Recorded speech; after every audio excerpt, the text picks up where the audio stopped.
سلام و درود خدمت همه عزیزان. امیدوارم که حالتون خوب باشه. با جلسه دیگه از فیزیک سال دهم فصل سوم خدمت شما خواهم بود. در جلسه قبلی مثالی حل شد که این مثال فکر کنم بود. گفته در شکل زیر کار رو روی این جسم حساب کنید که محاسبه شد. کار تک تک نیروها رو آمدیم حساب کردیم و کارها رو با هم دیگه جمع کردیم. خب حالا یک مثال دیگه حل خواهیم کرد. اینم مثال خوبی هست، نکته قشنگی داخلش خوابیده. میگه که ورزشکار وزنی به جرم 65 کیلوگرم را به طور یک نواخت. یا کنید من اینجا زیر این قسمت یک نواخت هم خط کشیدم. منظور من اینه که این مفهوم یک نواخت بودن اینجا اهمیت داره. به طور یک نواخت 45 سانتی متر ما پایین میاریم این وزنه رو. حالا از ما میخواد کار کل انجام شده روی جسم رو محاسبه کنیم.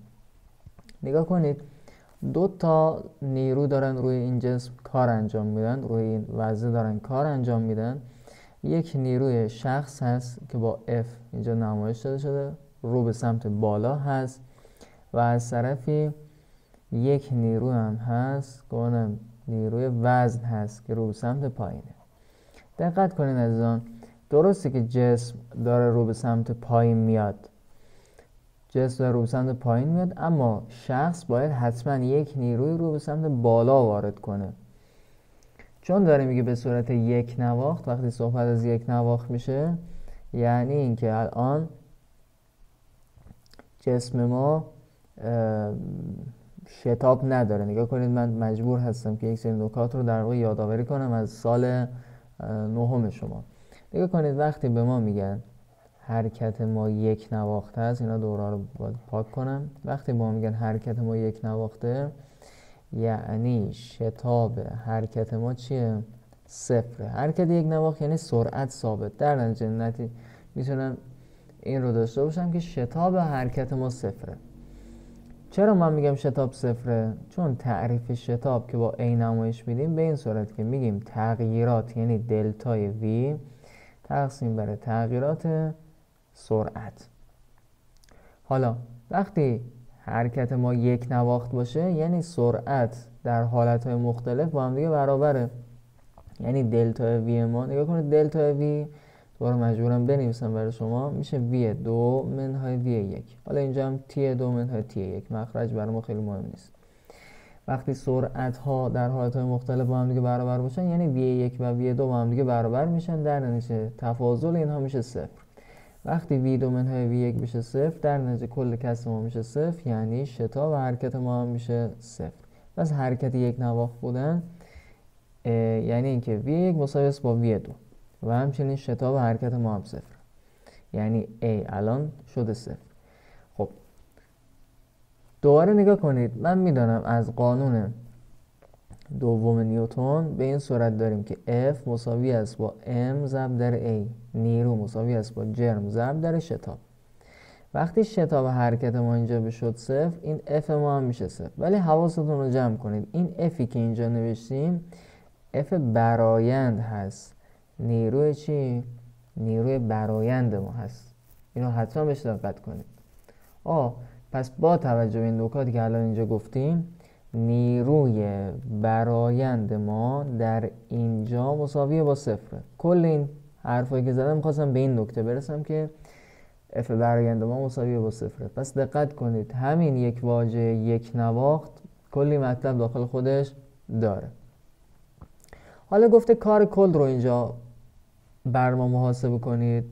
من به صورت آموزشیم هم کار نیروی شخص رو حساب میکنم و هم کار نیروی وزن. اما نگاه کنید، F برایند ما به شکل اگر دقت کنید یک نیرو دارم رو به سمت بالا، یک نیرو دارم رو به سمت پایین. برایند اینا شده صفر. چه نتیجه میگیرم؟ این که نیروی شخص باید با نیروی وزن برابر باشه. نگاه کن، F برایند دارم میخوام حساب کنم، می نویسم F شخص که رو به سمت بالا هست منهای نیروی وزن که رو به سمت پایینه. نتیجه گرفتم اینم شده صفر، یعنی اینکه F شخص مساوی میشه با mg حالا ام ما چقدر هست اینجا؟ ام 65 کیلوگرمه، جی هم داده 10، پس میشه 65 ضرب در 10 یا همون 650 نیوتن. خب پس من نیروها رو اینجا دارم. اگر نیروی وزن رو بخوام میگم، نگاه کنید، نیروی وزن میشه نیرو ضرب در جابجایی ضرب در کوسینوس زاویه بین جابجایی و نیرو. نگاه کنید جسم من داره رو به سمت پایین حرکت میکنه، پس جابجایی ما رو به سمت پایینه. همجهت با ام جی هست، پس کوسینوس زاویه بینشون میشه 1. نگاه کنید میشه این، میشه خود نیرو یعنی ام جی ضرب در جابجایی دی. کوسینوس زاویه بینشون هم 0 درجه است، کوسینوس 0 هم میشه 1. خب اینجا رو حساب کردیم، ام جی شد 650.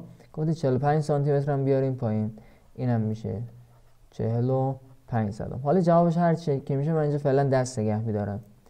نگاه کنید یک نیروی شخص هم اینجا داره کار انجام میده، اینم حسابش کنیم، میشه اف شخص، نیروی شخص ضرب در دی ضرب در کوسینوس زاویه بین جابجایی و نیرو.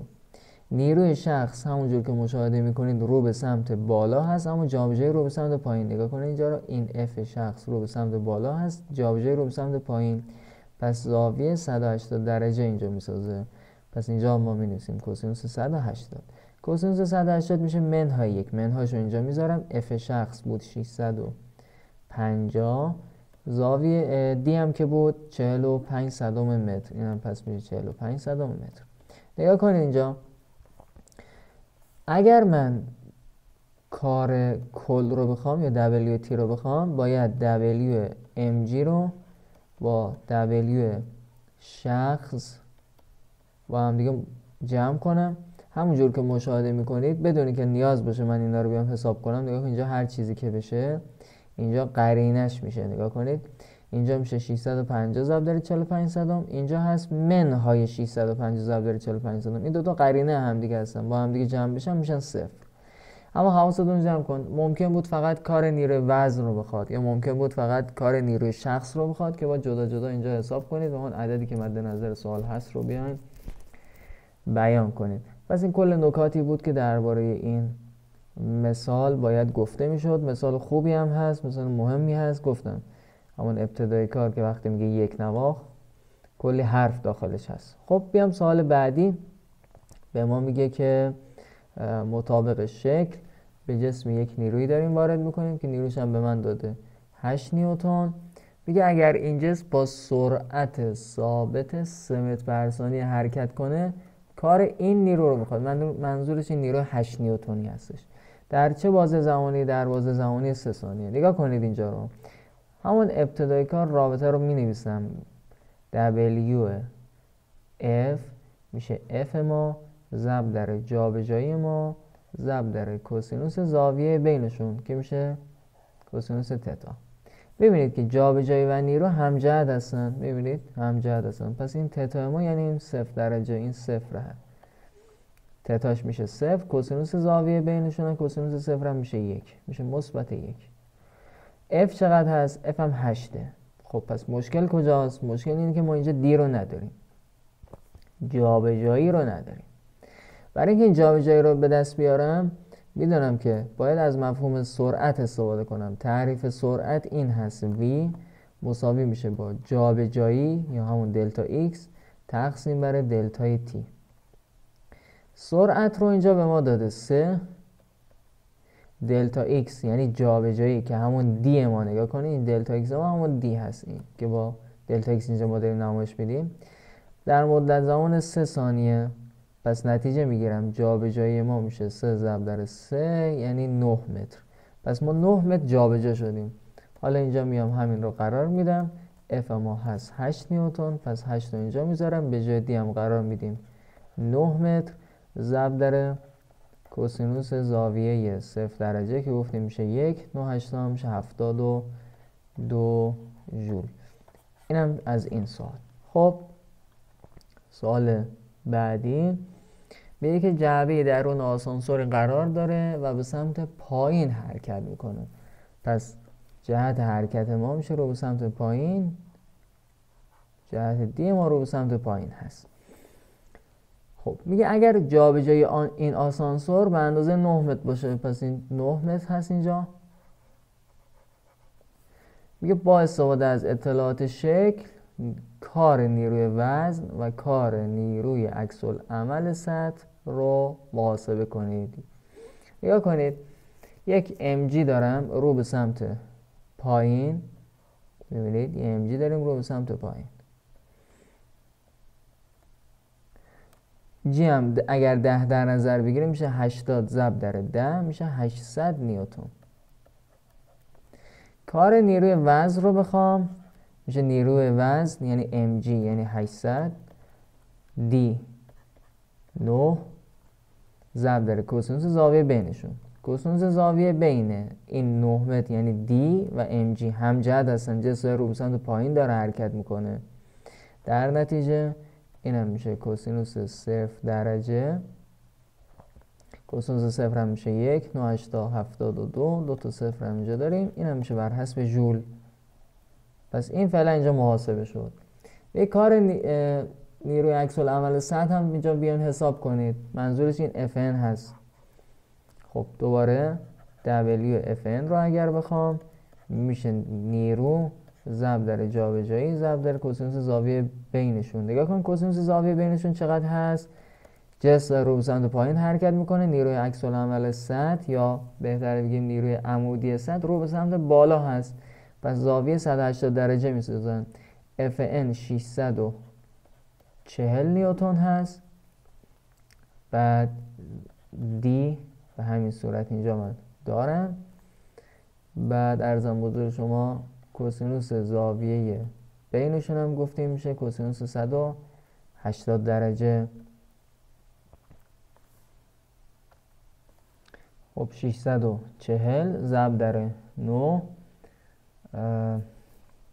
میشه 5760. خب کوسینوس 180 درجه میشه منهای 1. پس منفی هم اینجا میذارم، یادم نره این منفی اینجا مهمه. پس این میشه سوالاتی که از من میخواد. اگر احیانا کار کل رو از من میخواد باید اینا رو همراه با علامتشون جمع کنم. اینم سوال بعدی نبود. درسته که نگاه کنید عدد گذاری بود ولی خب به نسبت جدید بود. حالا همین که مثلا اینجا کار نیروی عکس‌العمل سطح رو بخواد شما حساب کنید، نگاه کنید منظور من این هست که مثلا اینجا اگر کار نیروی عمودی سطح رو بخواد حساب کنید خب اینجا میشه 0. یا به همین ترتیب اینجا اگر کار نیروی عمودی سطح رو حساب میکردیم اینجا میشد 0. این یک مثالی است از این که به شما بگه که همیشه اینجوری نیست که کار نیروی عمودی سطح 0 بشه. مثالش کجا میشه؟ مثل آسانسور که اینجا برای شما بیان کرد. ممکنه سوالم سخت‌ترش کنن ولی خب فعلا برای بچهای دهم همین کافی هست. خب بریم سراغ سوال بعدی. میگه شخصی 80 کیلوگرم جرمشه، جعبه به جرم 40 کیلوگرم رو روی یک سطح افقی با نیروی ثابت هل میده. میگه اگر شتاب شخص و جعبه باشه 2 متر بر مجذور ثانیه و در طی وارد شدن نیرو شخص و جعبه 4 متر در جهت نیرو جابجا بشن. حالا از من میخواد کار انجام شده توسط شخص روی جعبه رو ببینیم که چقدر هستش. نگاه کنید عزیزان، ما اینجا یک جعبه رو داریم که یک نیروی داره بهش وارد میشه. به این صورت فرض کنم حالا جهت نیرو خیلی اینجا البته جهت نیرو اینجا مهمه، گفته که هم جهتن. اوکی، میگه روی یک سطح افقی با نیروی ثابت هل میدیم. اگر شتاب شخص و جعبه انقدر باشه اوکی. پس من اینجا یک جعبه‌ای دارم به جرم 40 کیلوگرم. این جرمش هم اینجا بنویسیم 40 کیلوگرم، حالا بر حسب کیلوگرم هست. خب نگاه کنید اینجا رو، یک کار انجام شده توسط شخص روی جعبه. رابطش رو بنویسم ببینم چه چیزی کم دارم. F D کوسینوس 100 میگم 100 کوسینوس تتا. اینو من میخوام. F ندارم. D گفته 4 متر اوکیه. تتا هم با این فرض که این دوتا نگاه کنید جابجایی فرض کنم اگر به این سمت باشه و این باشه 4 متر، در این صورت F و D باید همجهت باشه. خب حالا سوال من الان این هست که این F رو من از کجا به دست بیارم؟ ما میگیم این F رو مجبوریم از این شتابه به گونه‌ای به دست بیاریم. شتاب جعبه و همچنین شخص رو ما داریم. در هر صورت الان شتاب جعبه ما 2 متر بر مجذور ثانیه هست. خب نگاه کنید برای این که این شتاب رو بگیره از قانون دوم نیوتن استفاده میکنم. میگم نگاه کنید F برآیند ما، اینجا من بنویسم F برآیند مساوی میشه با جرم ضرب در شتاب. اینجا صحبت از اصطکاک هم نکرده، پس احتمال زیاد اصطکاکی در کار نیست. یعنی F برآیند ما همون میشه F شخص که داره به این جعبه وارد میکنه. اینی که دارم مینویسم M منظور M جعبه هست، یعنی خودش گفته 40 کیلوگرم. شتابی هم که این جعبه میگیره میشه 2، پس اینجا میشه 80 نیوتن. پس ما الان یک نیروی 80 نیوتنی داریم به این جعبه وارد میکنیم. پس تو این رابطه که F میخوایم قرارش میدیم 80، D گفته 4 متره، کوسینوس زاویه بینشون هم میشه در واقع کوسینوس 0 درجه. پس اینجا می‌نویسیم کوسینوس 0. کوسینوس 0 هم که اینجا میشه 1، 4 80 32 تا یه 0 هم داره میشه 320 نیوتن. این از این. یک جسم جرم 2 کیلوگرم رو با شتاب 2 متر بر مجذور ثانیه تا ارتفاع 10 متر از سطح زمین بالا میبریم. کار نیروی بالابر رو در این جابجایی حساب کنید. خب این یک سوال بهتری از اون سوال بالایی هست. نگاه کنید من اینجا پس یک جسمی دارم 2 کیلوگرم جرمشه، قراره که از سطح زمین بالا ببریم. پس جابجایی من رو به سمت بالا هست. 10 مترم اینو ما جابجاش کردیم. شتاب حرکت ما 2 متر بر مجذور ثانیه است. یک نیروی هم پس اینو داره رو به سمت بالا میکشه. من نیروی هم اینجا در نظر بگیرم، یه F اینجا دارم و من کار این نیروی F رو میخوام. نگاه کنید دیگه من نمینویسم نیروی بالا بر، مثلا میخوام بالا برم بنویسم یه B اینجا میذارم، کار نیروی بالا بر رو میخوام. رابطه چی هست؟ W میشه F نیروی بالا بر ضرب در جابجاییشون ضرب در کوسینوس زاویه بینشون. خب نیرو رو ندارم، جابجایی رو داریم. کوسینوس زاویه بینشون هم واضح است، نیرو به سمت بالا، جابجایی هم رو به سمت بالا. نگاه کنید جابجایی هم به سمت بالا، پس تتا اینجا 0 درجه است. مشکل الان این است که ما این F رو نداریم. خب دوباره از قانون دوم نیوتن استفاده میکنم، مینویسم F برآیند مساوی میشه با جرم ضرب در شتاب. نیروی برآیند ما میشه برآیند نیروی بالابر و نیروی چی؟ و نیروی وزن. پس یک نیروی وزن هم اینجا با تکلیفش مشخص کنم، یه mg هم پس اینجا داریم. این F برآیندی که اینجا نوشتم برآیند F بالابر و چی؟ و mg هست. پس اینجا اگر F برآینده بخوام، چون جسم داره رو به سمت بالا حرکت میکنه، نیروی برآینده من اینجوری میشه F بالابر منهای mg که رو به سمت پایینه مساوی است با جرم ضرب در شتاب. خب اگر شما F بالابر رو بخوای به این صورت میشه این mg هم بیاد سمت راست، میشه mg به علاوه ma، خواستید از m هم فاکتور بگیریم میشه g به علاوه a. حالا عدد بذاریم تا این f رو پیدا کنیم.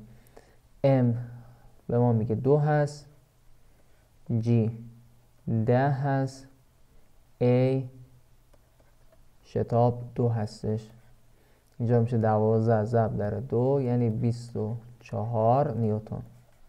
پس من این F رو به گونه آمدم پیدا کردم و حالا قرارش میدم تو این رابطه و عدد گذاری میکنم. دوباره W مساوی میشه با F بالا بر رو حساب کردیم شد 24 نیوتن 10 متر هم اینجا میبینید که جابجاش کردیم رو به سمت بالا 10.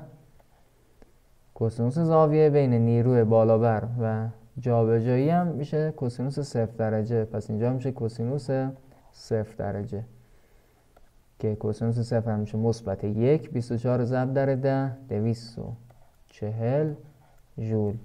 پس اینم به این صورت. من این قسمت رو این نیوتن که نوشتم اشتباه نوشتم، دبلیو هست، این باید بشه ژول. باید دقت کنیم تو یک ها حواسمون باید باشه. خب بیام سراغ سوال بعدی. سوال کتاب هست، سوال قشنگی هم هست، به صورت دو پارامتری قابل حل هست. میگه شخصی جسمی رو یک بار با تنابی بلند مثل این شکل حالا الف و یک بارم به صورت شکل ب یعنی با تناب کوتاه‌تر روی یک سطح همواری میکشه. میگه اگر جابجایی کار انجام شده روی این دوتا حالت، یعنی هم الف و هم ب با هم دیگه برابر باشه، یکسان باشه، میگه توضیح بدید در کدام حالت شخص نیروی بزرگتری رو داره وارد میکنه. استکاک هم میگه که ناچیزه. نگاه کنید، پس من این الف رو میگیرم 1 که راحت‌تر باشم، این ب هم میگیرم 2 که کار من راحت‌تر باشه. سوال به من میگه که W1 مساوی است با W2.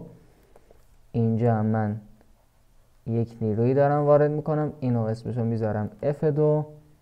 اینجا هم من دارم یک نیروی وارد میکنم، اینم اسمشو میذارم F1. یک جابجایی هم اینجا داره انجام میشه، D2 هست. یک جابجایی هم اینجا داره انجام میشه، D1 هست. با توجه به چیزی خود سوال گفته D1 و D2 هم با هم دیگه برابره. گفته جابجایی کارها برابرن، پس D1 و D2 اندازه‌شون با هم دیگه برابره. حالا ما میخوام ببینیم که F1 بزرگتره یا F2. همین رو میام اینجا بازش میکنم.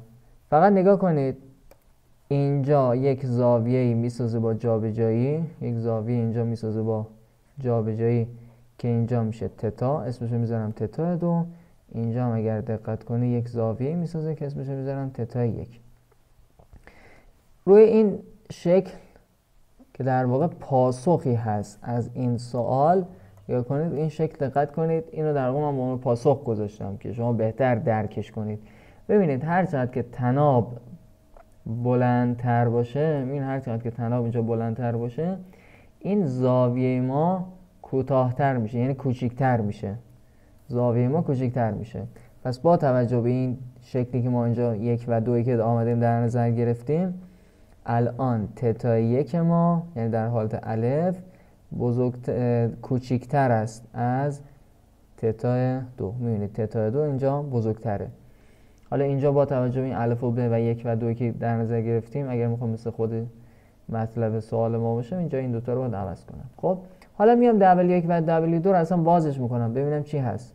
W1 میشه F1 D1 کوسینوس زاویه بینشون که میشه تتا 1.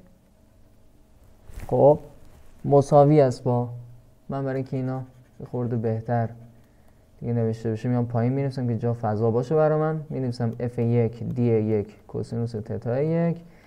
W2 هم مینویسم F2 D2 کوسینوس زاویه بینشون که میشه تتا 2. سوال به من میگه که D1 و D2 با هم دیگه برابرن. نگاه کنید عزیزان، وقتی تتا 1 کوچکتر از تتا 2 باشه، من میدونم کوسینوس معکوس اینها هست. یعنی چی؟ یعنی اگر یک زاویه کوچکتر باشه کوسینوسش بزرگتره. یعنی تتا 1 که کوچکتر از تتا 2 هست، یعنی کوسینوس تتا 1 باید بزرگتر از کوسینوس تتا 2 باشه. اینو دقت کنید.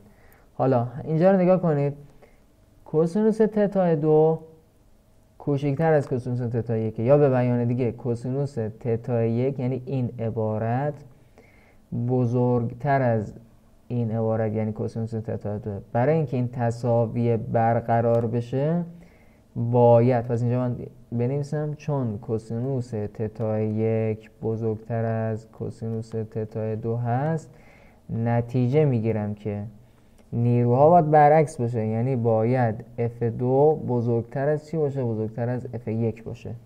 پس این هم میشه تحلیل این سوال. و یک نکته اینجا بیام بگم و این جلسه به پایان برسونیم. نگاه کنید عزیزان، گاهی اوقات نیرو و جابجایی رو بر حسب بردارهای یکی آی و جی به شما میدن. مثل این سوال، ببینید مثل این سوال بعد از شما کار رو میخوان. فقط نکته این که اینجا شما باید دقت کنید، این مطلبی که میگم هست. نگاه کنید، پس به صورت درسنامه ممکنه نیرو رو به شما بدن یک بر حسب بردارهای یکی F در واقع آی و جی بدن. مثلا F رو به این صورت بدن Fxi. این Fx که دارم میگم یه عدده، مثلا 5 4 6 به علاوه F در راسته y j و به همین ترتیب D هم به من بدن D در راسته xi به علاوه D در راسته y j. حالا از من کار رو بخوان. اگر کار رو از شما خواستن، شما به این صورت عمل میکنید که Fx رو در Dx ضرب میکنید و Fy هم در Dy ضرب میکنید و با هم دیگه جمع میکنید. یعنی به این صورت بنویسید که Fx Dx تمام دیگه، نه I و نه J داره، به علاوه Fy Dy. به این صورت میشه. خب حالا من همین مطلبی که اینجا گفتم رو بیام اینجا پیاده کنم. میگه که یک همچین نیروی داره وارد میشه، بردار جابجایی هم به این صورت هست، یعنی هم F و هم D رو بر حسب I و J به من داره برداری داده. یه کار انجام شده توسط این نیرو طی این جابجایی چند جوله. میگه همه مقادیری هم که داره میگه در SI هستن. یعنی چه؟ یعنی F که اینجا به من داده 6i، منظورش این 6 بر حسب نیوتونه، 8 بر حسب نیوتن و به همین صورت این 4 و 5 هم بر حسب نیوتن هستن. خب حالا W رو پس اگر من اینجا بخوام میگم که اگر بخوام اینجا برای شما باز بهتر بیان کنم، نگاه کنید این 6 ما یعنی همون Fx، این 8 ما یعنی همون Fy. دوباره بیام اینجا این 4 که اینجا نوشته همون Dx، این 5 ما هم همون Dy هست. خب اینجا دیگه بیام ضرب میکنم، یعنی Fx رو در Dx ضرب میکنم. یعنی شما این رابطه رو دارید Fx ضرب در Dx یعنی 6 ضرب در 4 اینجا، پس من دارم به علاوه 8 ضرب در 5، پس 8 ضرب در 5، 6 4 تا 24 تا، 8 5 تا هم 40 تا و مجموع هم میشه 64 جول. این هم از این سوال. امیدوارم که براتون مفید بوده باشه. تا جلسه بعد شما رو به خدای بزرگ میسپارم. خدا نگهدارتون. یا علی.